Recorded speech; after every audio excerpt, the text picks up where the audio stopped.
This chart shows global wealth at the close of the 16th century. Under Mughal Emperor Akbar, India produced a quarter of the world's economic output. Britain, struggling from civil war, generated just 3 to 4% of global output.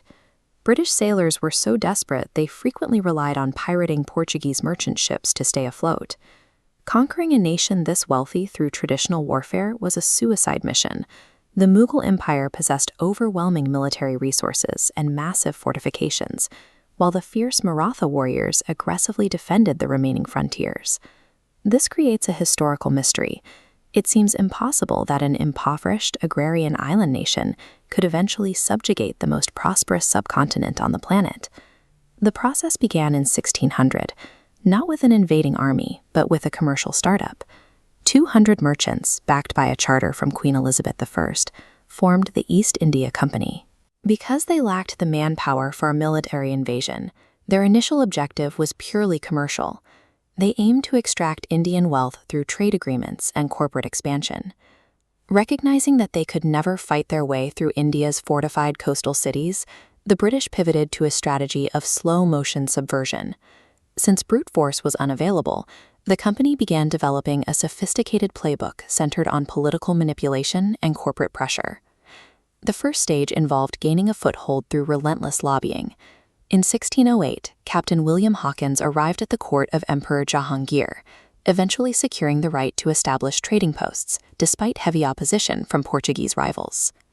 The East India Company integrated itself into the local landscape by building factories in Surat and Chennai. They hired local laborers and paid high wages, creating a sense of economic dependency among the Indian workforce. In 1686, the company's growing ego led them to attempt a premature military takeover. This hostile action was met with overwhelming force by Emperor Aurangzeb, who decisively crushed the British mercenaries.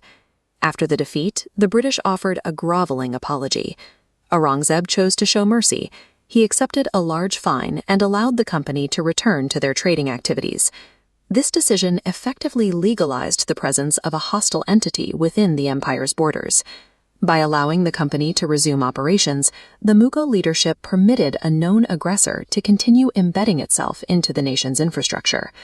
Following Aurangzeb's death in 1707, the Mughal throne was occupied by a succession of weak rulers. These inexperienced emperors were often more focused on fighting each other for power than maintaining the state. The British took advantage of this leadership crisis in 1717, securing a decree that granted them the extraordinary right to trade without paying taxes or customs duties. While the Mughals were distracted by internal power struggles, a massive Persian invasion blindsided the empire. The invaders reached Delhi, looting 2 crore rupees and a hoard of priceless jewels.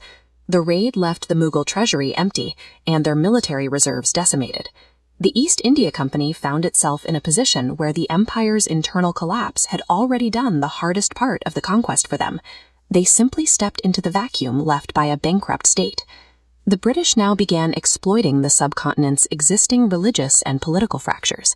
In Bengal, they stoked tensions between Hindu and Muslim factions. Just before the Battle of Plassey, they bribed the commander of Nawab Siraj-ud-Dowlah's army, ensuring the Nawab's defeat from within his own ranks. In 1764, at the Battle of Buxar, the British defeated the combined but uncoordinated forces of 3 separate Indian rulers, further consolidating their control. In the south, the company instigated conflicts between the Marathas and the Nizams. They encouraged both sides to exhaust their armies in a war of attrition, then moved in to annex the territories on the map. Rather than facing a unified defense, the British provided the weapons and the incentives for the different regions of India to dismantle each other. By the late 18th century, the East India Company had transformed into a sovereign power. They began levying heavy taxes on the population, turning their trade operation into a massive extraction machine. To maintain order, they co-opted the Indian elite. They granted vast tracts of land to local landlords, creating a wealthy class that was entirely dependent on British rule for its own status. The extensive railway networks and infrastructure projects built during this time served a specific purpose, moving raw materials to the coast for export and deploying troops to suppress any sign of local resistance. This strategy proved its effectiveness during the 1857 War of Independence. Many of the landlords and reformers who had been brought into the British system actively protected the company's interests instead of joining the fight for freedom. The systems of education and infrastructure introduced by the British functioned as a psychological cage, successfully turning a portion of India's own leadership against the interests of their people. The Mughal lineage ended in total humiliation. The British executed the royal family and sent the final emperor, Bahadur Shah Zafar, to die in a prison in Rangoon. The history of British India suggests that the most dangerous threat to a nation is not always the size of a foreign army, but the internal greed and social fractures that allow that army to take hold in the first place.